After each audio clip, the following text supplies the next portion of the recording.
Hello, dear students. Welcome to my channel Education Simplified by OCDC. This is Vinod Kumar Garg.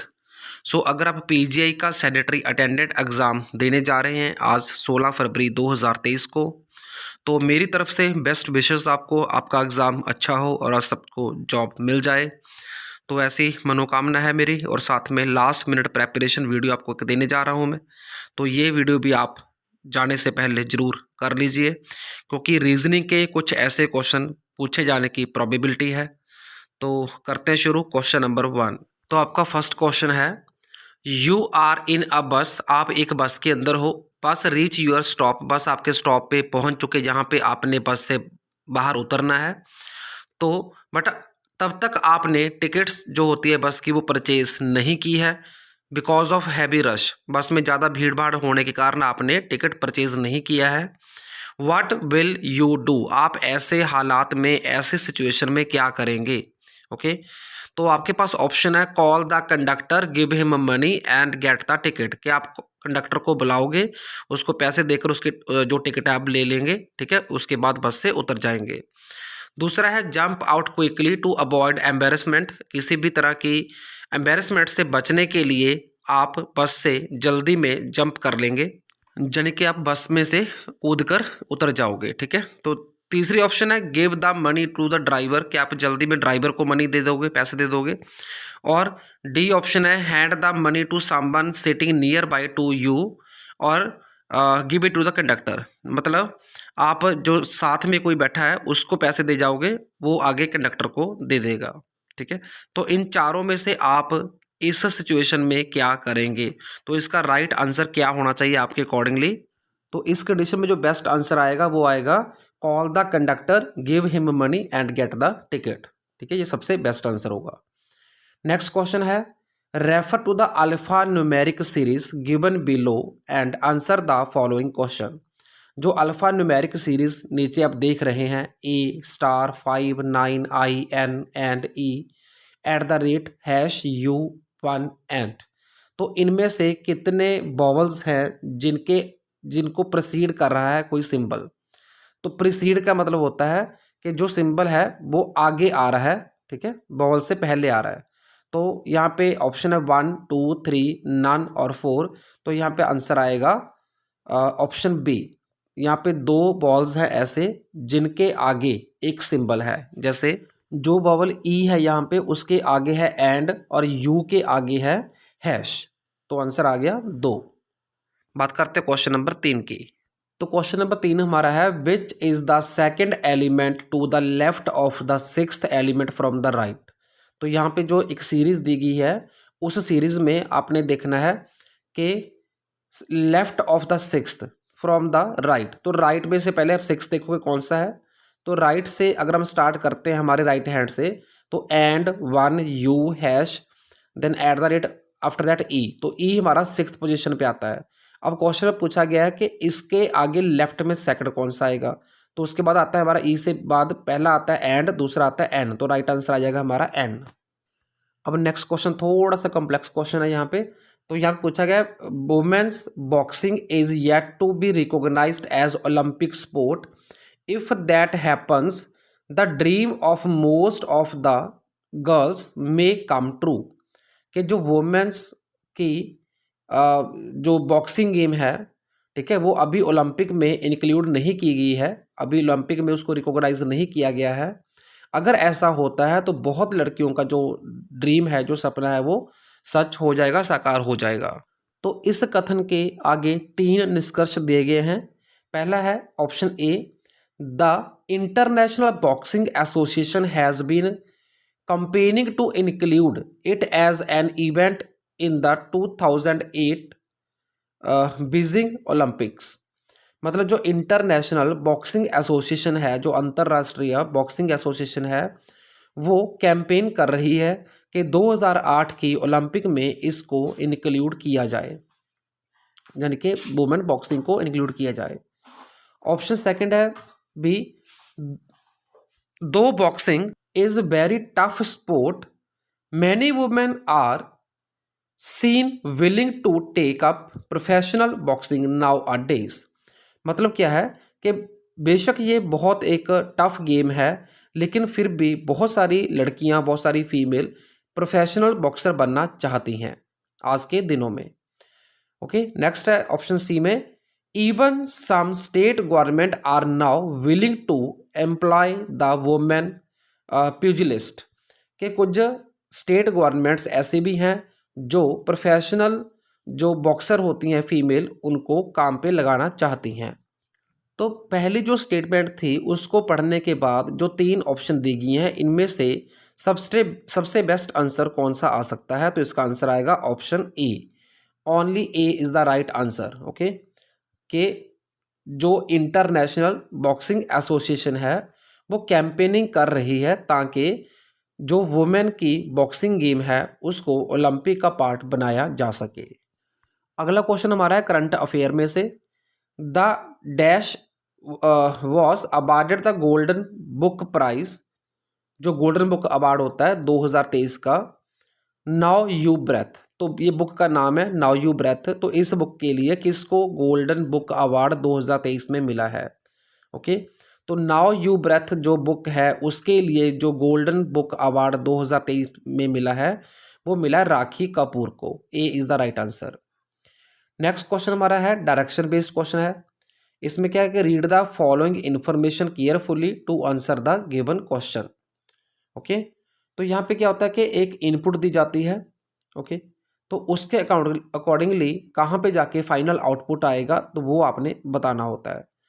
तो यहाँ पे जैसे step 1 लिखा हुआ है, गोल 63 57, ओके, होम 5, टास्क 82 17। तो आगे इसके स्टेप्स दिए गए हैं इनपुट के। इसको जैसे लास्ट जो स्टेप 4 है वो आउटपुट माना जाता है।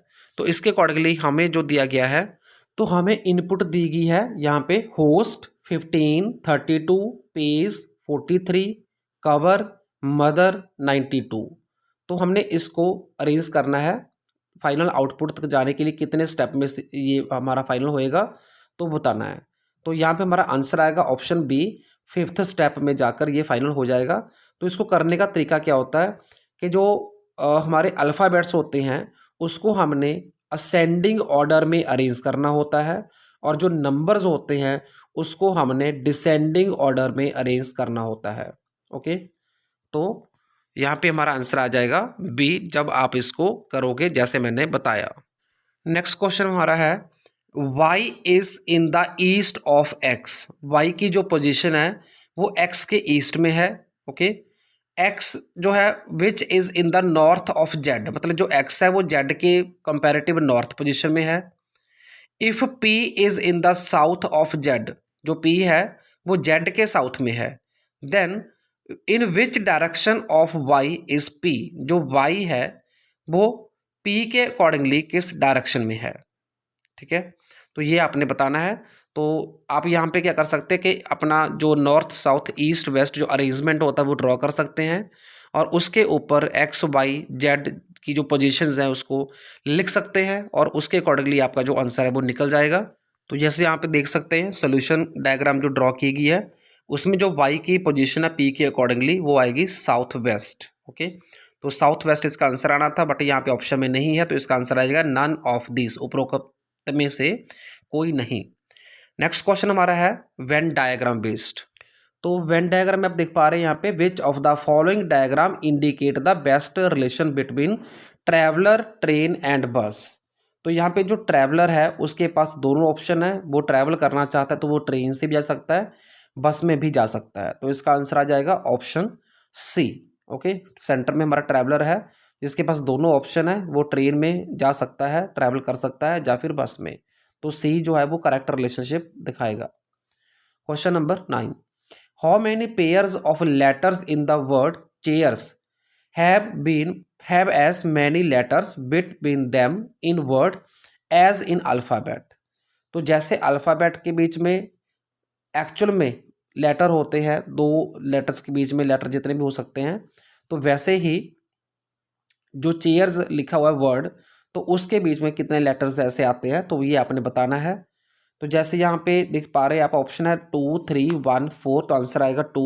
तो ये 2 कौन से हुए? पहले है जैसे CHA है चेयर के अंदर, तो C और A के बीच में एक लेटर आता है, और ऐसे ही जो CBA आता है उसमें भी एक ही आता है, ठीक है।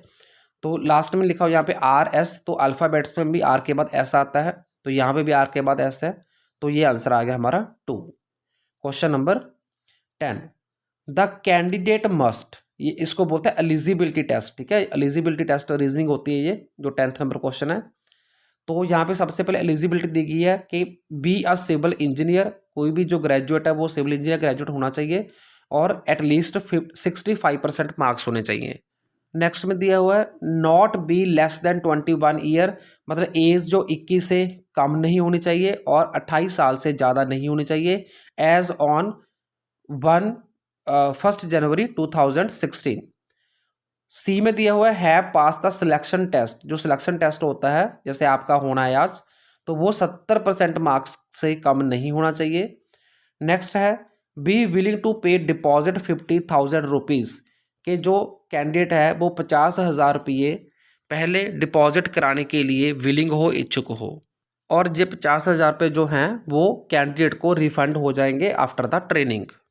अब आगे आता है however if all of the above set criteria is satisfied except, कि अगर कोई कैंडिडेट चारों में से किसी एक को छोड़कर बाकी क्राइटेरिया को जो है सेटिस्फाई करता है, तो आगे उसका क्या होगा? पहला ऑप्शन है act above but has appeared for the last semester examination and has obtained 75% marks in the last 7 semester. अगर कोई कैंडिडेट ऐसा है जिसके 8 में से किसी 7 सेमेस्टर में 75 मार्क्स आए हुए हैं, लेकिन जो लास्ट सेमेस्टर है उसका रिजल्ट अभी उसमें पेंडिंग है, ओके, तो इस केस में कैंडिडेट को रेफर किया जाएगा वीपी के पास, यानी कि vice president of the company.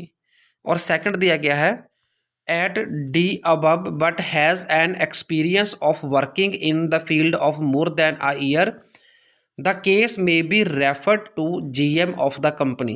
अगर किसी कैंडिडेट के पास बाकी सारा कुछ ओके है और जो एक्सपीरियंस है वो 1 साल से थोड़ा ऊपर है, ओके, मतलब जितना मांगा गया उतना नहीं है, तो इस केस में भी जो कैंडिडेट होगा उसको हमने रेफर करना होगा GM ऑफ द कंपनी, यानी कि जनरल मैनेजर को, ओके। तो अभी यहाँ पे क्वेश्चन स्टार्ट होता है आपका। श्याम नाम का एक कैंडिडेट है जिसने सिविल इंजीनियरिंग पास की है गवर्नमेंट इंजीनियरिंग कॉलेज से 70% मार्क्स के साथ, और सिलेक्शन टेस्ट में उसके मार्क्स हैं 75%, उसकी एज है 25 ईयर्स और एक्सपीरियंस है 2 years in a private company, okay. तो अब इसका क्या होगा एलिजिबिलिटी के अकॉर्डिंगली? तो आप यहाँ पे देख सकते हैं कि जहाँ पे ये मेंशन नहीं किया गया कि वो कैंडिडेट 50,000 रुपये डिपॉजिट कराने को विलिंग है या नहीं, ठीक है। और साथ में जो एक्सपीरियंस है वो 2 ईयर्स का मांगा गया, लेकिन इसके पास 1 ईयर से ऊपर है, लेकिन 2 कंप्लीट नहीं बताया गया। तो इस केस में जो कैंडिडेट है उसको रेफर करना होगा GM ऑफ द कंपनी को। तो यहाँ पे आंसर आ जाएगा हमारा राइट ऑप्शन बी, ओके।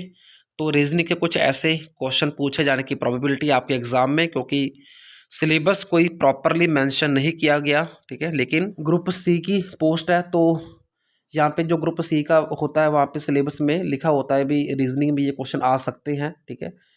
तो उम्मीद करता हूँ आपको अगर कुछ भी क्वेश्चन इनमें से आते हैं तो आपके लिए बेनिफिशियल होंगे, ठीक है। एक एक नंबर की कीमत होती है, तो एक नंबर से बहुत सारे रैंक्स का फ़र्क पड़ता है। सो लास्ट में एक बार फिर कहना चाहता हूँ कि बड़े रिलैक्स मोड में जाना, नर्वस नहीं होना, क्वेश्चन को प्रॉपरली पढ़ना, उसके बाद आंसर सोच समझ कर टिक करना। और again best wishes, thank you, thanks for watching.